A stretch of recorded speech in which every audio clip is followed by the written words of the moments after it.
বিসমিল্লাহির রহমানির রহিম। প্রিয় ছাত্রছাত্রী, আসসালামু আলাইকুম। আশা করি আল্লাহর রহমতে সবাই ভালো আছে।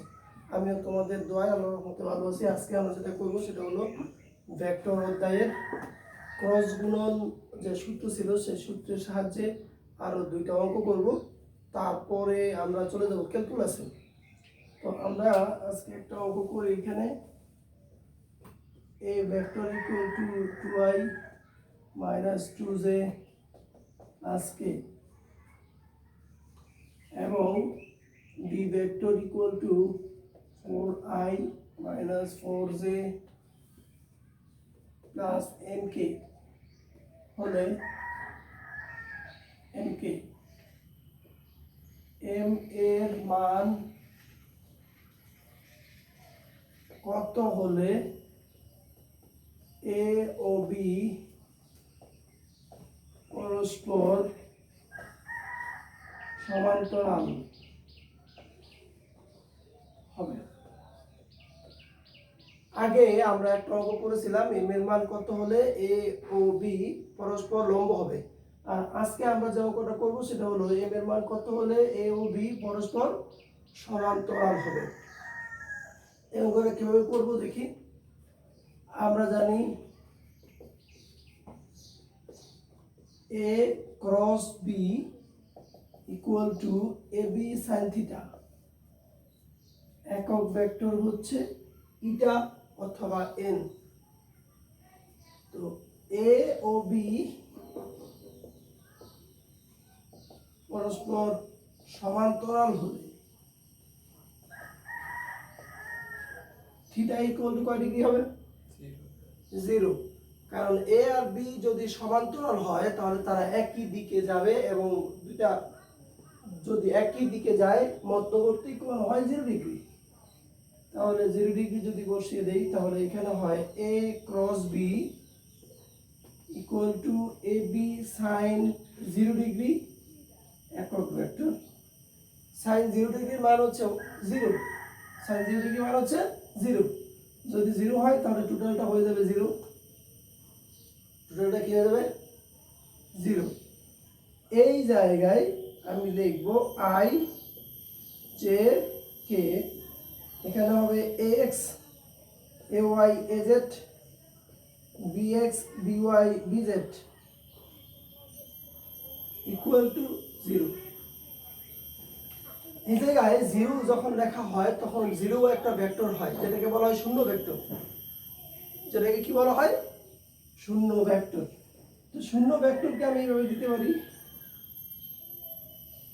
একটা ভেক্টর চিহ্ন দিতে পারি, আর এই জায়গায় আমি মানগুলো বসিয়ে দেই i j k। এখানে ax এর মান হচ্ছে 2, y এর মান -2, az এর মান হচ্ছে 1, bx এর মান হলো 4, এটা হলো -4m ইকুয়াল টু 0। এইবার এই জায়গায় এটাকে আমরা নির্ণায়কের নিয়ম অনুসারে বিন্যস্ত করব, অর্থাৎ বিস্তার ঘটাবো। বিস্তারটা কিরকম হবে? i যদি কমন নেই তাহলে এখানে হবে -2m, 1 আর 4 গুণ করলে হবে 4। এখানে মাইনাস, সূত্রের একটা মাইনাস আছে, এই মাইনাসের সাথে এই মাইনাস গুণ করলে হয়ে যাবে +4। পরেরটা হবে -j যখন হবে তখন হবে 2m -4।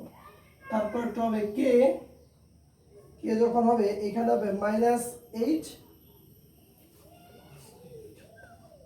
মাইনাস সূত্রের এখানে -8 হয়ে যাবে +8 ইকুয়াল টু 0।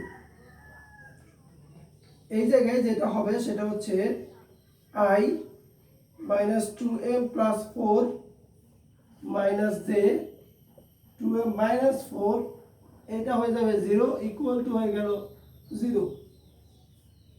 সমীকরণের উভয় পক্ষে সমীকৃত করার জন্য এই জায়গায় দেখো আমরা এইভাবে লিখতে পারি i -2m + 4 - j 2m -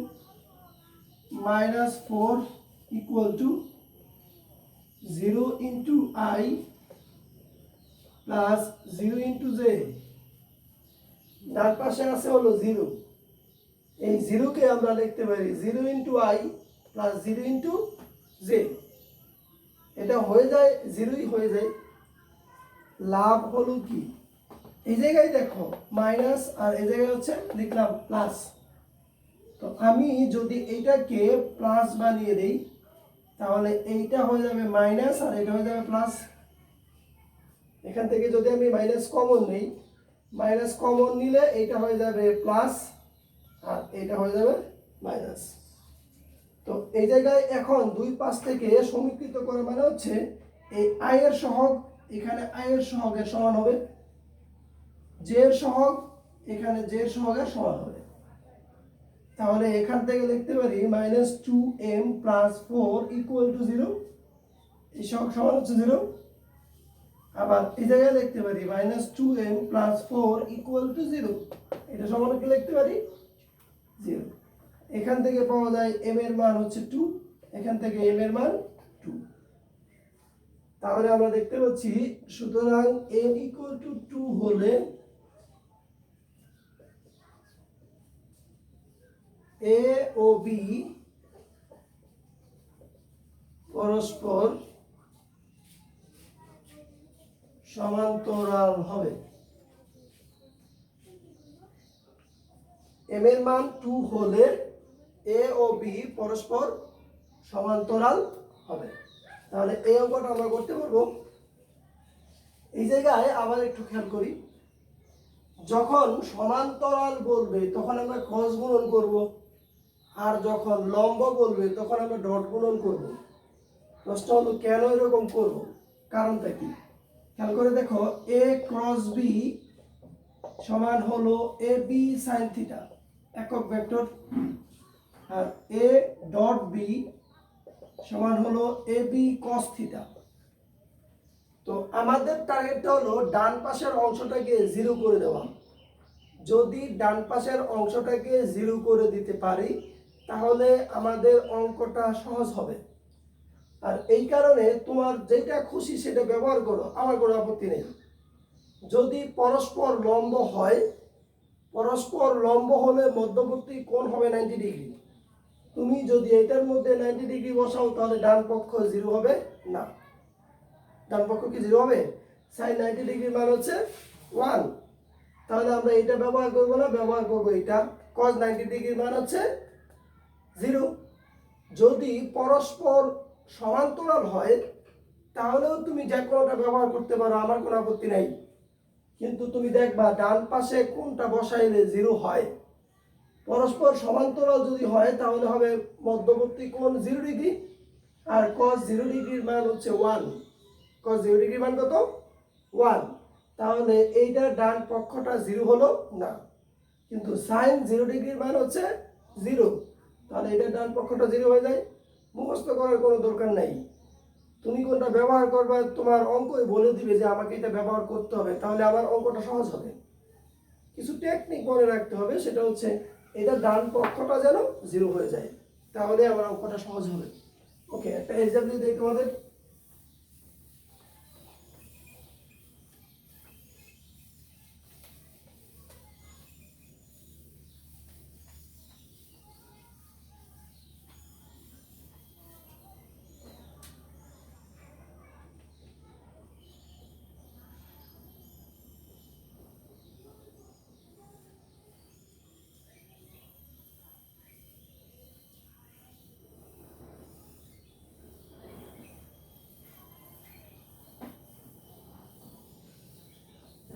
এখানে দেখো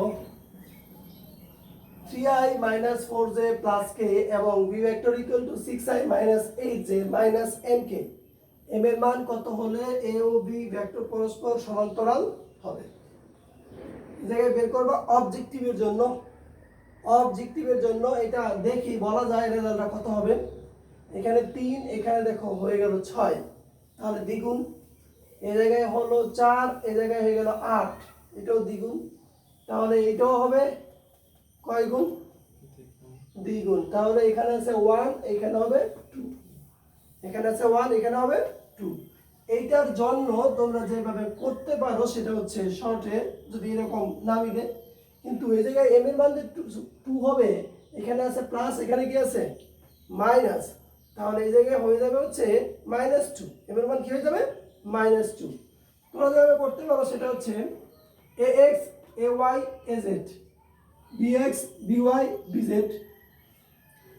এটা হচ্ছে bx by x, যদি এটা করি 6/3 equal to -m/1, 6/3 is equal to -m/1, তাহলে এখানে হয়ে যায় m এর মান -2। অর্থাৎ সূত্র যদি লিখতে চাও তাহলে bx by x equal to হবে by by ay equal to হবে bz by az, সমান্তরাল হওয়ার শর্ত। bx by x equal to by by ay is equal to bz by az, কেউ যদি ax by bx equal to ay by by equal to az by bz লেখে কোনো সমস্যা নেই, একই জিনিস আসবে। তাহলে এই শর্তটা ব্যবহার করে আমরা সমান্তরালের ক্ষেত্রে মানটা বের করতে পারি সহজে। আর এটার দিকে তাকাইলে বোঝা যায় কত হবে মান। যাই হোক, তোমরা এই অঙ্কটা ডিটেলস করবা, শর্ট টেকনিক শিখবা পরে, এখন এই অঙ্কটা ডিটেলস করবা। যাই হোক, এইবার আমরা আরেকটা অঙ্ক করবো যেটা পরীক্ষায় তোমাদের আসে বা আসবে, খুবই গুরুত্বপূর্ণ অঙ্ক।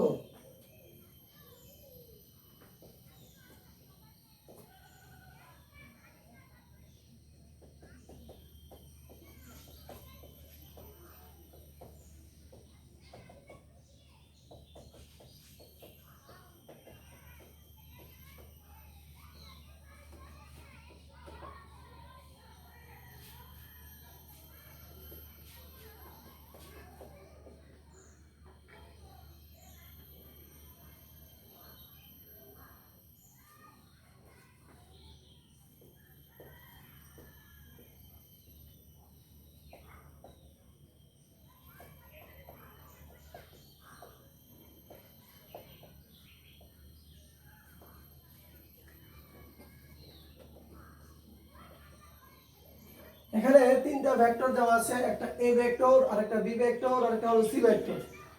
এইখানে দেখো একটা জায়গায় একটা দেওয়া আছে চলক m, এই m এর মানটা কত হলে a b ও c সমতলীয় হবে। সমতলীয় কথাটার মানে কি? সমতলীয় কথাটার মানে হচ্ছে তারা একই তলে থাকবে। তো একই তলে থাকবে এর মানেটা কি? মনে করো এটা a ভেক্টর, এটা b ভেক্টর, আর এটা c ভেক্টর। আমরা এখানে দেখতে পাচ্ছি এ বি সি ভেক্টর তিনটি একই তলে আছে নাকি ভিন্ন তলে? এ বি সি ভেক্টর তিনটি একই তলে আছে, তখন এই এ বি সি তিনটা ভেক্টরকে বলা হবে সমতলীয় ভেক্টর। আমাদের কাছে প্রশ্ন হলো এম এর মান কত হলে এ বি সি ভেক্টর তিনটি একই তলে থাকবে। কিভাবে আমরা প্রমাণ করব যে তিনটা ভেক্টর একই তলে আছে? খেয়াল করে দেখো, আমি যদি এ আর বি ক্রস গুণন করি, এ ক্রস বি, এ আর বি ক্রস গুণন করলে নতুন আরেকটা ভেক্টর পাওয়া যায়। সবাই জানো ক্রস গুণন করলে নতুন আরেকটা ভেক্টর পাওয়া যায়। আমি ধরে নিলাম সেই ভেক্টরটা হলো ডি ভেক্টর। কি ধরে নিলাম? ভেক্টরটা কি? D vector. এইবার আমাকে বলতে হবে এই ডি ভেক্টরের দিক কোন দিকে। যদি এ থেকে বি এর দিকে যাই আমি, তাহলে এখানে এটা ঘুরবে ঘড়ির কাঁটার উল্টা দিকে, আর ঘড়ির কাঁটার উল্টা দিকে ঘোরার সময় ভেক্টরের দিক যেটা হয় সেটা হচ্ছে লম্ব বরাবর বাইরের দিকে, কারণ উল্টা দিকে ঘোরানোর সময় স্ক্রুটা বাইরের দিকে বের হয়ে যায়।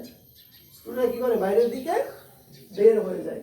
তাহলে এই জায়গায় ভেক্টরটার লব্ধি বা যেটা রেজাল্ট ভেক্টর পাবো সেটা হবে লম্ব বরাবর বাইরের দিকে। এইবার দেখো ডি এর সাথে যদি অবশিষ্ট সি ভেক্টরটা ডট গুণন করি, এই ডি ভেক্টর কোন দিকে গেল? লম্ব বরাবর বাইরের দিকে, আর সি ভেক্টরটা তো এই তলের মধ্যে আছে। তাহলে এই জায়গায় যেটা দাঁড়ায় সেটা হলো ডিসি কস কয় ডিগ্রি হবে?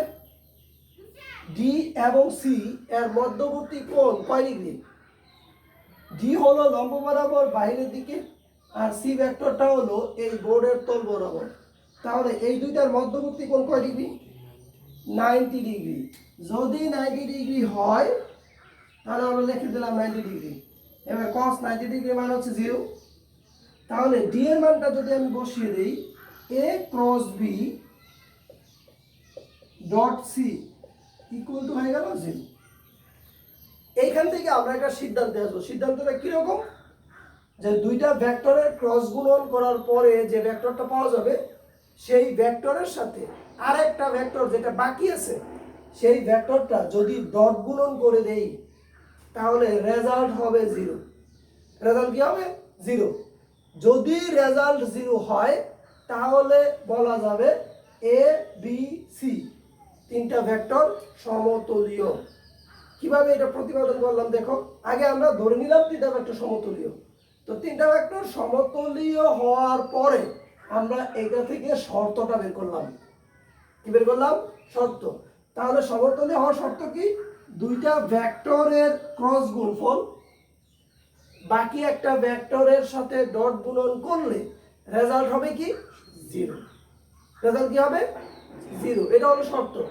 চালাক স্টুডেন্ট যারা আছে তারা করে এরকম a dot b cross c equal to 0। এটা ভুল। এটা করলে হবে না।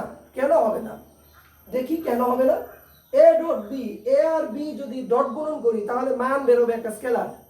স্কেলার যদি বের হয়, কারণ ডট গুণনের রেজাল্ট বের হয় স্কেলার। এবার স্কেলারের কোনো দিক নাই। এবার স্কেলারের সাথে আরেকটা ভেক্টর যদি আমি গুণ করি তাহলে সেটা একটা ভেক্টর থাকবে, সেটার মান কখনোই শূন্য হতে পারে না। তাহলে এই শর্তটা ভুল। ইচ্ছা মতো এক জায়গায় ডট দিলাম ক্রস দিলাম এরকম করা যাবে না। তাহলে এটা ভুল। কিন্তু এইটা ঠিক। B cross C dot A সমান 0 যদি এটা লিখি তাহলে এটাও ঠিক।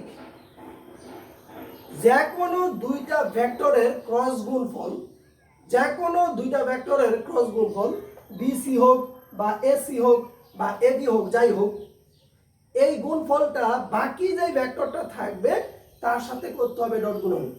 তার সাথে কি করতে হবে? ডট গুণন। যদি তার সাথে ডট গুণন করা হয় তাহলে রেজাল্টটা কি হবে? 0। এইটার প্রমাণটা যদি আমি এখানে দেখতে চাই তাহলে এরকম হবে বি ক্রস সি। এখানে একটা লব্ধি পাওয়া যাবে বা রেজাল্ট পাওয়া যাবে, সেটা হচ্ছে ডি ভেক্টর। আর সেই ডি ভেক্টরের দিক হবে লম্ব বরাবর বাইরের দিকে। এইবার ডি আর এ এর মধ্যবর্তী কোণ হবে 90 ডিগ্রি। আর 90 ডিগ্রি যদি হয় তাহলে cos 90 ডিগ্রি মান হবে 0। একটা যদি এসি ধরে নেই তাহলে কেমন হবে? কোনো সমস্যা নাই। যে কোনো দুটি ভেক্টরের ক্রস গুণফল a ক্রস b হতে পারে, আবার b ক্রস c হতে পারে, আবার a ক্রস c হতে পারে। যে কোনো তিনটা ভেক্টরের যে কোনো দুটি ভেক্টরের ক্রস গুণফল বাকিটার সাথে হবে ডট গুণফল। প্রথমে ক্রস তারপরে এতটুকু মনে রাখলেই হবে। এবার এইটার ব্যবহার এখানে দেখি। প্রথমে লিখবো আমরা জানি a cross b i j k এই জায়গায় 2 - 3 এখানে 2 b হচ্ছে 3 + 2 - 1 i যদি কমন নেই এখানে হবে 3 - 4 - j -2 - 6 plus k 4 + 9 equal to হবে -i। এখানে হবে -8 - হয়ে যাবে +8j। এখানে হবে 13k। তাহলে এখানে আমরা পেয়ে গেলাম a ক্রস b। দেখব এখন a cross b dot c equal to 0। a cross b হলো -i + 8j + 13k dot c হলো 1 - j + mk ইকুয়াল টু হবে 0। এবার দুটো গুণ করে দেই। এটা ডট গুণন যখন করি তখন শুধু মানগুলো গুণ করতে হয়। শুধু কি গুণ করতে হয়, মানগুলো অর্থাৎ সহগগুলো, আয়ের সাথে আয়ের সহগ। এখানে 1 এখানে -1, তাহলে হবে -1, এখানে 8 এখানে -1 এখানে হবে -8, এখানে হচ্ছে 13 এখানে হচ্ছে m এখানে হবে 13m ইকুয়াল টু 0। আমরা জানি ডট গুণন বা স্কেলার গুণন a ডট b যেটা বের করেছিলাম ax, এখানে এটা হচ্ছে bx। i এর সাথে যেটা আছে এটা হচ্ছে ax, এখানে ax এর মান হচ্ছে -1 আর bx এর মান হচ্ছে এখানে 1 আর -1 গুণ করলে হবে -1। ay এর মান হচ্ছে 8, এখানে by এর মান হচ্ছে -1, 8 ইনটু -1 মানে হচ্ছে -8, তারপরে 13 প্লাস ইনটু m সমান হচ্ছে 13m। এই জায়গা থেকে লেখা যায় 13m ইকুয়াল টু 9। সুতরাং m ইকুয়াল টু 9/13, অর্থাৎ m এর মান 9/13 হলে a b c সমতলীয় হবে। এই জায়গায় যদি কেউ b ক্রস c করতো কোনো সমস্যা ছিল না। তবে আমার একটা পরামর্শ আছে, সেটা হলো তোমরা দেখবা যে ভেক্টরের সাথে চলকটা থাকবে অর্থাৎ m বা a অথবা b অথবা p যাই থাকুক, যে ভেক্টরের সাথে m বা a বা p যাই থাকুক না কেন, সেটা যার সাথে থাকবে সেটাকে তোমরা আলাদা রাখার চেষ্টা করো। যার সাথে m থাকবে বা a থাকবে বা p থাকবে সেটা বাদ দিয়ে বাকি দুইটাকে ক্রস গুণন করবা। কেন বলেছি, কোনো সমস্যা নাই, যে কোনোটা করলেই হবে।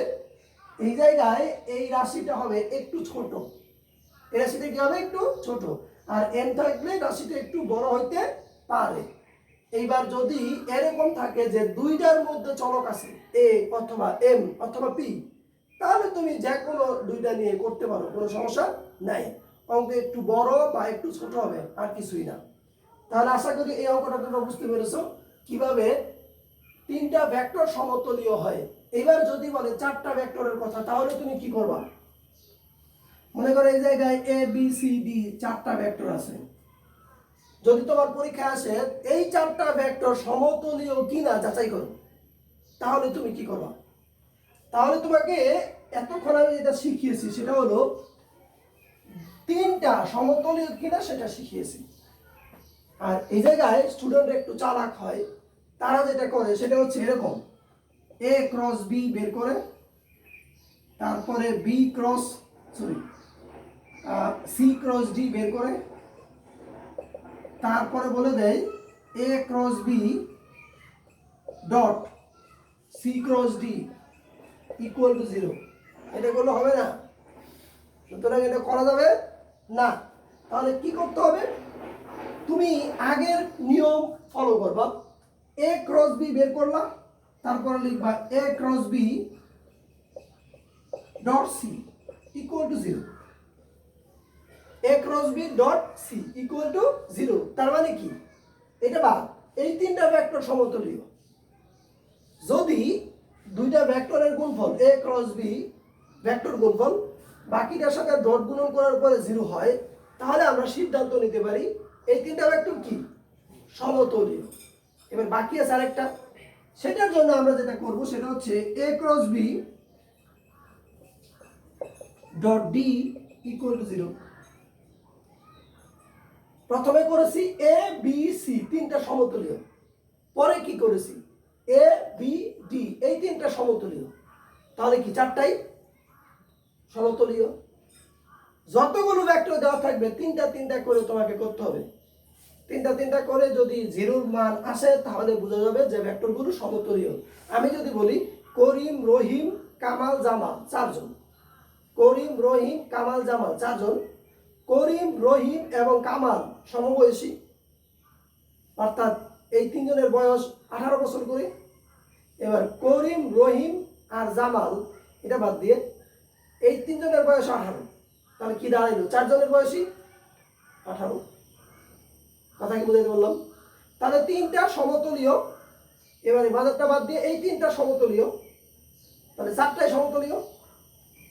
ক্লিয়ার? তাহলে তিনটা তিনটা করে করতে হবে, চালাকি করা যাবে না। ওকে, একটা এক্সাম্পল দিই।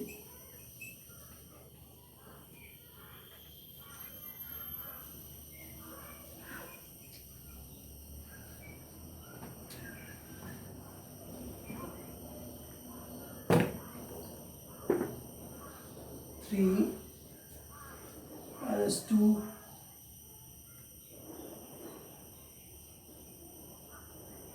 okay. A equal to 2i minus 3j plus 3k. B vector is equal to 3i plus 2j minus 2k. C vector is equal to 2i minus j plus mk. m এর মান কত হলে abc সমতুল্য হবে। আজকে আমরা যেটা করব সেটা হচ্ছে লন রোলার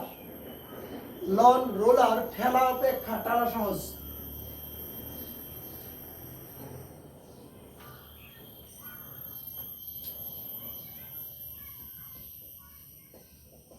লন রোলার ঠেলা অপেক্ষা টানা সহজ ব্যাখ্যা করুন। 2 নম্বরের প্রশ্ন হয় এটা, লন রোলার ঠেলা অপেক্ষা টানা সহজ। ওকে, প্রথমে আমাদের যেটা জানতে হবে সেটা হলো লন রোলার কি। তোমরা লন রোলার দেখেছো কিনা? লন রোলার কি আগে জানতে হবে। রোলার কি? রোলার হলো রাস্তার মধ্যে যে পিচ দেওয়া হয়, পিচ সমান করার জন্য যে বড় লোহার ভারী একটা যন্ত্র ব্যবহার করা হয় সেটাকে বলা হয় রোলার, যেটা দিয়ে পিচ সমান করা হয়। এইবার রাস্তার পিচ বাদ দিয়ে যদি ক্রিকেট খেলার পিচের দিকে তোমরা তাকাও, ক্রিকেট খেলার পিচ ঠিক করার জন্য একটা যন্ত্র ব্যবহার করা হয় লোহার, যেটা হলো ধাক্কা দিয়ে সামনে নিয়ে যাওয়া হয় আবার টেনে টেনে পিছনে নিয়ে আসা হয়, সেটা হচ্ছে লন রোলার। যেটা মানুষ ধাক্কা দিয়ে দিয়ে নিয়ে যায় অথবা টেনে নিয়ে আসে। এটার কাজ কি? এটার কাজ হলো মাটি সমান করা, আর কোনো কাজ নেই। মাটি কি করা? সমান করা। তাহলে এইটা যদি একটা রোলার হিসেবে আমরা দেখি, এইটা মাটির উপর দিয়ে যাওয়ার সময় নিচে যে মাটিটা পড়বে সেই মাটিটা সমান হয়ে যাবে। সেটা কি হয়ে যাবে? রুটি যে আমরা রুটি যে তৈরি করি আমরা, এরকম একটা গোল কি বলে বেলুন, সেটা দিয়ে এইভাবে সমান করে চ্যাপ্টা করা হয় রুটি। যাই হোক, এই জায়গায় অনেক ভারী, এটা কিন্তু লোহার তৈরি, এটা না, এটা তো একটা বোতল নিলাম আমি কাচের বোঝানোর জন্য। তো এইটা হচ্ছে লোহার তৈরি, এটা অনেক ভারী, এটাকে সামনে পিছনে নিয়ে গেলে মাটি সমান হয়। ক্রিকেট খেলার পিচের মধ্যে, টিভির মধ্যে তোমরা দেখতে পাবা, এরপরে যখন দেখবা অবশ্যই খেয়াল করবা। তো ওইটাকে বলা হয় লন রোলার। তো এইবার এই লন রোলার কিভাবে কাজ করে সেটা আগে জানতে হবে। এটা এরকম গোল থাকে, এটা এইদিকে তো একটু চিকন হয়ে গেলে এদিকে মোটা, এই অংশটা বাদ দিলাম, এই অংশটা নিলাম আমরা শুধুমাত্র, সব দিকেই সমান থাকে। তো এটার ভিতর দিয়ে একটা রড ঢুকানো থাকে। কি ঢুকানো থাকে? রড। এই রডের দুই প্রান্তে আবার আলগা করে লোহার পাত লাগানো থাকে, সেই পাতের মধ্যে একটা হাতল লাগানো থাকে এরকম, সেই পাতের মধ্যে একটা হাতল লাগানো থাকে।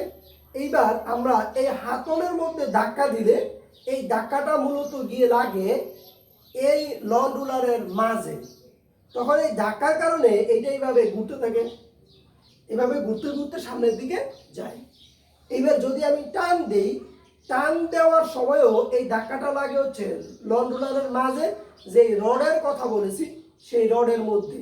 কোথায় লাগে? লন রোলারের মাঝে যে রডটা দেওয়া আছে সেই রডের মধ্যে লাগে।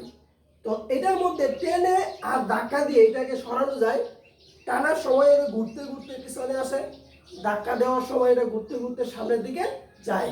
আর এটার কাজ হলো মাটি সমান করা। মোটামুটি লন রোলার চিনাইলাম তোমাদের। এইবার যদি আমি এই জায়গায় চিত্র আঁকি লন রোলারের, খেয়াল করো, তুমি যদি এইখানে একটা লন রোলার রেখে এইখানে তুমি ছবি তোলো, তাহলে লন রোলারের চিত্র আসবে এরকম একটা বৃত্ত। কি আসবে? একটা বৃত্ত। তাহলে এই লন রোলারের মাঝে দিয়ে আমি বলেছিলাম একটা রড আছে। কোন দিক দিয়ে? মাঝে দিয়ে একটা রড আছে। এই রডটার মধ্যে মূলত বলটা প্রয়োগ করা হয়। কার মধ্যে বল প্রয়োগ করা হয়? মাঝে যে রডটা আছে সেই রডের মধ্যে বল প্রয়োগ করা হয়। আর সেটা ধাক্কায় লন রোলারটা ঘুরতে ঘুরতে সামনের দিকে যায়, আবার টানার সময় ঘুরতে ঘুরতে পিছনের দিকে আসে। তাহলে এইটা হচ্ছে মূলত লন রোলার। এত ছোট লন রোলার যদি আমি এখন আঁকি তাহলে তোমাদেরকে বোঝাতে পারবো না। এই জন্য আমি বড় লন রোলারের চিত্র আঁকবো, তারপরে আমি তোমাদের বুঝাবো। সবাই এতটুকু বড় করে আঁকবা, দুইটা চিত্র আঁকবো আমি একসাথে।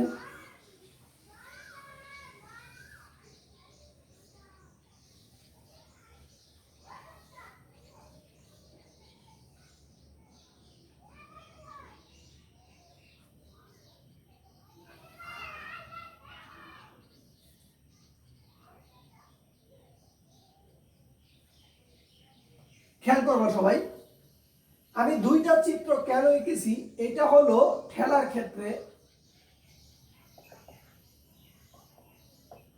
আর এটা হলো টানার ক্ষেত্রে। কেন ঠেলা টানা বললাম? লন রোলার ঠেলা অপেক্ষা টানা সহজ। ঠেলার ক্ষেত্রে কি ঘটনা ঘটে সেটা ব্যাখ্যা করব, আবার টানার ক্ষেত্রে কি ঘটনা ঘটে সেটাও ব্যাখ্যা করব। খেয়াল করে দেখো, আমি এখানে বল প্রয়োগ করলাম এফ। কতটুকু বল প্রয়োগ করলাম? তো আমি যখন এদিকে ধাক্কা দিব, এই ধাক্কাটা এই বরাবর, এই যে একদম লনের কেন্দ্র বরাবর এই দিকে কাজ করবে এফ। আর যখন টান দিব তখন এই কেন্দ্র থেকে এই যে দিকে টান দিব এফ। ধাক্কা দেওয়ার সময় মনে করো আমি এইখানে ধাক্কা দিব, তো ধাক্কা দেওয়ার সময় আনুভূমিকের সাথে আমার হাতল যেটার মধ্যে ধরে আমি ধাক্কা দিই, সেই হাতলের অন্তর্ভুক্ত কোণ আছে একটা, সেই কোণটাকে আমি ধরে নিলাম এই জায়গায় থিটা। এইখানে ধাক্কা দেওয়ার সময় যদি থিটা কোণ থাকে, আমি টানার সময় দিলাম থিটা কোণ। এই কোণকে দিলাম। এইখানে যদি আমি এফ বল দেই, এইখানেও আমি বল দিলাম এফ। ধাক্কা দেওয়ার সময় বল দিয়েছি এফ, টানার সময় আমি বল দিয়েছি এফ। কারো কোনো আপত্তি আছে? এবার যখন আমি এইভাবে টানবো অথবা ধাক্কা দিব, তখন ভেক্টর বিভাজনের নিয়ম অনুসারে আমরা দেখেছিলাম এই জায়গায় এই বলটা যদি এফ হয়, তাহলে এই বরাবর একটা উপাংশ কার্যকর, সেটা কি? F cos theta. মনে আছে? যেখানে থিটা হয় তার আনুভূমিক উপাংশ হচ্ছে এফ কস থিটা। তাহলে এই বরাবর কি হবে? F sine theta. এইবার এই বলটা এইদিকে ধাক্কা দিচ্ছি, এটা যদি এফ হয়, এই কোণটা যদি থিটা হয়, তাহলে এই কোণটা হবে থিটা। এই বলটা হবে এফ কস থিটা, আর আরেকটা হবে নিচে, এটা হবে এফ সাইন থিটা। স্টুডেন্টরা আমাকে প্রশ্ন করে, স্যার ইচ্ছা মতো একবার উপরে দিলেন আরেকবার নিচে দিলেন, আপনার যা ইচ্ছা তাই করবেন, এটা তো হয় না। আমিও বিশ্বাস করি তাই, এটা হয় না। তাহলে কি করতে হবে? এই জায়গায় যদি আমি এ ভেক্টর দেই আর এই জায়গায় যদি থিটা দেই, তাহলে এখানে হবে এ কস থিটা আর এই জায়গা হবে এ সাইন থিটা হবে। খেয়াল করে দেখবা, এই ভেক্টরটা দুই ভাগে ভাগ হয়, এই ভেক্টরের দুই পাশে। এই এটা দুই ভাগে ভাগ হয় এই এর দুই পাশে। একই পাশে দুইটি উপাংশ কখনোই থাকতে পারে না। তাহলে এইটা যদি এফ হয়, এর একটা উপাংশ যদি এই পাশে হয়, তাহলে আরেকটা উপাংশ এই পাশে। একটা উপাংশ এই পাশে হলে আরেকটা কি হবে? এই পাশে। একটা এখানে আরেকটা এখানে আমি দেখতে পারবো, দুটো একই পাশে হয়ে যাবে। একইভাবে যদি এই বলটা হয়, এই বলের একটা উপাংশ যদি এটা হয়, আরেকটা উপরে, এটা নিচে লেখার কোনো সুযোগ নাই। আছে কি? নাই। এইবার আরেকটা জিনিস খেয়াল করো তোমরা, এখানে যে নন রুলারটা ছিল তার একটা ভর ছিল, ধরলাম তার ভর হলো এম। আর যদি অভিকর্ষ ত্বরণ জি হয়, তাহলে তার ওজনটা হবে এম জি। এই ওজন মানে হচ্ছে একটা বল। ওজন মানে কি? এক ধরনের বল। একইভাবে এই রুলারের ক্ষেত্রে, রুলারটা আমরা একটাই নিয়েছি, দুইটা চিত্রের মাধ্যমে ব্যাখ্যা করতেছি। তাহলে লন রুলারের এই জায়গায় এম হচ্ছে ভর আর জি হচ্ছে অভিকর্ষ ত্বরণ। তাহলে ওজন হয়ে গেল এম জি। ওজন কি হয়ে গেল? M G. এইবার দুইটা চিত্রের দিকে একটু তাকাও। এটার ক্ষেত্রে নিচের দিকে ওজন এম জি কার্যকর, আবার এখানে যে বলটা দেওয়া ছিল সেই বলের একটা উপাংশ এই জায়গায় কার্যকর। তাহলে নিচের দিকে মোট বল বেড়ে গেল নাকি কমে গেল? বেড়ে যাবে। তাহলে এই জায়গায় হচ্ছে W1 = mg + f sin θ। W1 এখানে মোট ওজন হলো W1, এটা হচ্ছে mg, এর সাথে আরো f sin θ কি হয়ে গেল? যোগ হয়ে গেল। কিন্তু এই জায়গায় কি হবে? W2 = এমজি নিচের দিকে, কিন্তু এফ সাইন থিটা কোন দিকে? তাহলে এই জায়গায় এমজি থেকে এফ সাইন থিটাটা বাদ হয়ে যাবে। আমরা এই জায়গা থেকে দেখতে পাচ্ছি যে ঠেলার ক্ষেত্রে লং রুলারের ওজন আগে এমজি ছিল, তার সাথে আরো একটু যোগ হয়েছে, তার মানে ওজন বেড়ে গেছে। আর টানার ক্ষেত্রে এমজি ছিল, তার থেকে ওজন একটু কি হয়ে গেল? কমে গেল। তাহলে আমরা এখানে দেখতে পাচ্ছি W1 greater than W2, W1 greater than, তার মানে ঠেলার ক্ষেত্রে ওজন হয় বেশি, টানার ক্ষেত্রে ওজন হয় কম। তোমরা সবাই জানো ওজন যার বেশি তাকে সরানো কঠিন, ওজন যার কম তাকে সরানো সহজ। তাহলে ঠেলার ক্ষেত্রে যেহেতু ওজন আপেক্ষিক ওজন বেড়ে যায়, তাই ঠেলার ক্ষেত্রে কঠিন হয়, আর টানাটা কি হয়? সহজ হয়। এটা শুধু লং রুলারের ক্ষেত্রে প্রযোজ্য না, ঘোড়ার গাড়ি টানার ক্ষেত্রেও এই অংশটা কার্যকর। তুমি যদি ঠেলা গাড়ি ধাক্কা দাও তাহলে এই অংশটা কার্যকর। পৃথিবীতে যত বস্তু আছে ঠেলে ঠেলে নিয়ে যাওয়া যায়, সেই জায়গায় এই সূত্র কার্যকর হবে। আর যেখানে তুমি টান কাজে লাগাবা আনুভূমিকের সাথে, সেই জায়গায় তুমি এই সূত্র কাজে লাগাবা। আর এই কারণে লং রুলার ঠেলা অপেক্ষা টানা সহজ। খুব ভালোভাবে বুঝে শুনে যদি করতে পারো তাহলে সহজ, আর যদি মুখস্থ টাইপের করো তাহলে কঠিন। কতটা কঠিন তুমি নিজেই বুঝতে পারবা। আমি জানি এটা সহজ, তুমিও আমার সাথে একমত হবা যদি বুঝতে পারো। আর বুঝতে না পারলে কিন্তু যাবে না, বারবার দেখবা ঘটনাটা কি ব্যাখ্যা করেছি আমি। এটা দিয়ে একটা অঙ্ক করবো আমি এখন, সেই অঙ্কটা একটু বড় হবে।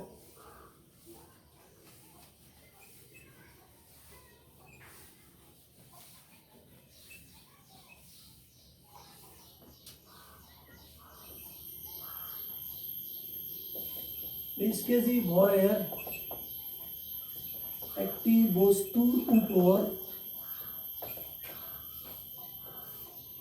আনুভূমিকের সাথে 30 ডিগ্রি কোণে 100 নিউটন বল প্রয়োগে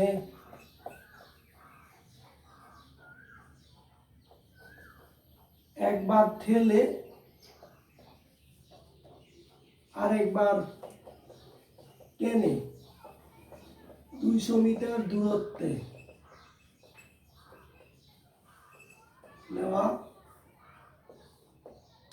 হলো, কোন ক্ষেত্রে বেশি সময় লাগবে গাণিতিক ভাবে বিশ্লেষণ করো। এখানে প্রশ্নটা দেখো কি বলেছে। এখানে একটা বস্তু কয় কেজি বলেন? 20 কেজি। 20 কেজি ভরের একটি বস্তুর উপর আনুভূমিকের সাথে কয় ডিগ্রি কোণে বল প্রয়োগ করবা? 30 ডিগ্রি কোণে। 30 ডিগ্রি কোণে বল প্রয়োগ করবা কয় নিউটন? 100 নিউটন বল প্রয়োগে একবার ধাক্কা দিয়ে নিয়ে যাবা আর একবার টেনে টেনে নিয়ে যাবা, দুইবারই 200 মিটার দূরত্ব নিয়ে যাবা। তো টেনে নেওয়ার ক্ষেত্রে সময় বেশি লাগবে নাকি ধাক্কা দিয়ে নিয়ে যাওয়ার সময় বেশি লাগবে, সেটা আমাকে বের করতে হবে। তোমরা সবাই বুঝে গেছো যে কোন ক্ষেত্রে সময় বেশি লাগবে। অবশ্যই ঠেলে নিয়ে যাওয়ার ক্ষেত্রে সময় বেশি লাগবে। এখানে উত্তর শেষ ছিল, কিন্তু এই জায়গায় বলে দিয়েছে গাণিতিকভাবে বিশ্লেষণ করো।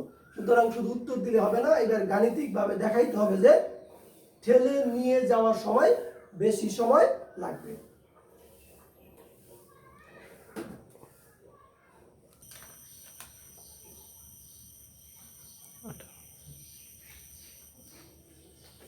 তাহলে আমরা এই অঙ্কটা এখন করব। প্রথমে দেখব ঠেলার ক্ষেত্রে। ঠেলার ক্ষেত্রে তোমরা ক্যালকুলেশনটা আমাকে একটু দ্রুত জানাবা যে মানটা কত আসে, আমি নিয়মটা দেখাই দিচ্ছি। ঠেলার ক্ষেত্রে কার্যকর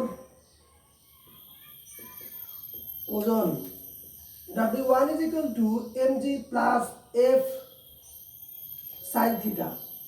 এই জায়গায় আমাদের মানগুলো কি কি দেওয়া আছে সেগুলো একটু লিখে রাখি। বলো, এখানে মান দেওয়া আছে, এম এর মান এম হচ্ছে 20 কেজি, থিটার মান, থিটা হলো 30 ডিগ্রি, বলের মান দেওয়া আছে এফ হলো 100 নিউটন, দূরত্ব দেওয়া আছে এস ইকুয়াল টু 200 মিটার। এবার কার্যকর ওজন এখানে 20 ইন্টু 9.8 প্লাস 100 সাইন 30 ডিগ্রি কত হয়? 246। 246 ডাইরেক্ট না নিউটন। ওজনের একক নিউটন, বলের একক কি নিউটন। তাহলে এখানে কার্যকর ওজন হলো এত নিউটন। এইবার আমি লিখবো কার্যকর ভর m1 ইকুয়াল টু w1/g। 246 কে 9.8 দিয়ে ভাগ করো। 25.102। 102 কেজি, এটা কার্যকর ভর। কেন এরকম হলো আমি বুঝাচ্ছি। এরপরে লিখবা কার্যকর বল F1 equal to F cos theta সমান হলো 100 cos 30 ডিগ্রি। 100 cos 30 ডিগ্রি মান কত? 86.6। 86.6 পরে কত? 025। 026 নিউটন। এত রেখে দেই F1 এর মান। এইবার আমরা লিখব হচ্ছে কার্যকর ত্বরণ A1 ইকুয়াল টু F1/A1। এই জায়গায় F1 এর মান হলো 86.6 divided by 25.102, 3.45। 3.45 metre per second square. এইবার লিখব আমরা জানি S equal to V naught T plus half A T square. এখানে দিব 1, এখানে 1, এখানে 1। এবার এস এর জায়গায় হচ্ছে 200। এখানে তোমাদের বলা আছে 20 কেজি ভরের একটি বস্তুর উপর আনুভূমিকের সাথে, তাহলে এই বস্তুটা নিশ্চয়ই স্থির ছিল। যদি স্থির বলে দেওয়া নাও থাকে তাহলে বুঝতে হবে একটা বস্তু এক জায়গা থেকে আরেক জায়গায় নিয়ে যাওয়ার সময় এই বস্তুটা আগেই গতিশীল থাকে না। তার এই জায়গায় আদি বেগের মান হবে 0 plus half into 3.45 into t1 square. এই জায়গায় যেটা লিখবো সেটা হলো 200 কে 2 দিয়ে গুণ করো, 400। 3.45 দিয়ে ভাগ করো।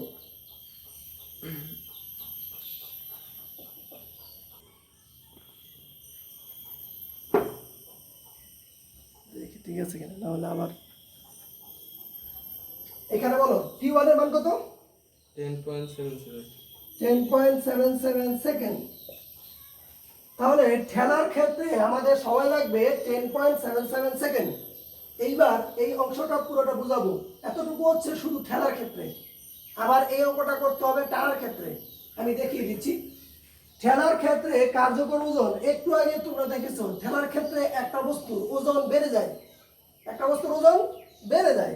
বেড়ে গিয়ে কি হয়? W1 mg, এটা আগের ওজন F sin θ এর সাথে যোগ হয়। এখান থেকে আমরা পেয়ে গেলাম হচ্ছে 246 নিউটন। এইবার ওজন দিয়ে আমরা অঙ্ক করতে পারি না, আমরা অঙ্ক করেছি ভর দিয়ে। এই জন্য আমাকে কি করতে হবে? ভর বের করতে হবে m1। m1 equal to w1/g। তোমরা এটা জানো, যদি ওজনকে অভিকর্ষজ ত্বরণ দিয়ে ভাগ করি তাহলে ভর পাওয়া যায়। তাহলে এই জায়গায় ভর হলো 25.102 কেজি। ভর আগে ছিল 20 কেজি, এখন ভর আবার বেড়ে যায় কিভাবে? বস্তুর ভর তো বাড়ে না। ধাক্কা দেওয়ার সময় তলের দুইটা তলের মধ্যে যে ঘর্ষণ হয়, এই ঘর্ষণের কারণে বস্তুর আপেক্ষিক ভর বেড়ে যায়। বস্তুর ভর আসলে বাড়া সম্ভব না, কিন্তু তার আপেক্ষিক ভরটা কি হয়? বেড়ে যায়। এবার m1 এর মান 25.102 কেজি। এইবার যেই বলের কারণে বস্তুটা সামনের দিকে যাবে সেটা কোন বল? তোমরা আগের চিত্রটা একটু খেয়াল করলে দেখতে পাবা এই জায়গায় আনুভূমিক বরাবর একটা বল ছিল F cos θ। আনুভূমিক বরাবর যেই বলটা ছিল সেই বলটার কারণে মূলত বস্তুটা কোন দিকে যাবে? সামনের দিকে যাবে। এই জন্য এটাকে বলা হয় কার্যকর বল। এটাকে আমরা ধরলাম F1 equal to F cos θ, যেটা আনুভূমিক বরাবর কার্যকর ছিল। তাহলে 100 cos 30 ডিগ্রি এখানে 86.6 নিউটন। এবার আমাদের লাগবে কার্যকর ত্বরণ। কার্যকর ত্বরণ হলো কার্যকর বল ডিভাইডেড বাই কার্যকর ভর। এই জায়গায় আমরা ত্বরণ পাইলাম। তারপরে তোমরা জানো s ut plus half h square. ইন্টারমিডিয়েটে আমরা ব্যবহার করব ভি নট, ইউ এর জায়গায় ভি নট, এটা মূলত ইউ। কেন সেটা তৃতীয় অধ্যায়ে বলবো। তো ইউ দিলেও কোনো সমস্যা নাই। মানগুলো বসানোর পরে t1 এর মান পাইলাম আমরা 10.77 সেকেন্ড। এইবার আমরা করব টানার ক্ষেত্রে। টানার ক্ষেত্রে কোন জায়গায় চেঞ্জ হবে লিখে দিচ্ছি। টানার ক্ষেত্রে এই জায়গায় হয়ে যাবে মাইনাস, এটা মাইনাস করো দেখি কত হয়। 146। এটা হবে W2 146 নিউটন। এইবার এখানে হবে কার্যকর ভর M2, এটা হবে W2 divided by G 146 divided by 9.8 14.897। 14.897। এইবার কার্যকর বল যেটা আছে সেটা আগের মতোই থাকবে। তোমরা আগের চিত্রটা একটু দেখলেই বুঝবা। এই বলটা যেটা আনুভূমিক উপাংশ সেটা ঠেলার ক্ষেত্রে যা, টানার ক্ষেত্রেও তাই। এই জন্য F2 এর মান হবে তো। এবার কার্যকর ত্বরণ F2 F2 বাই M2।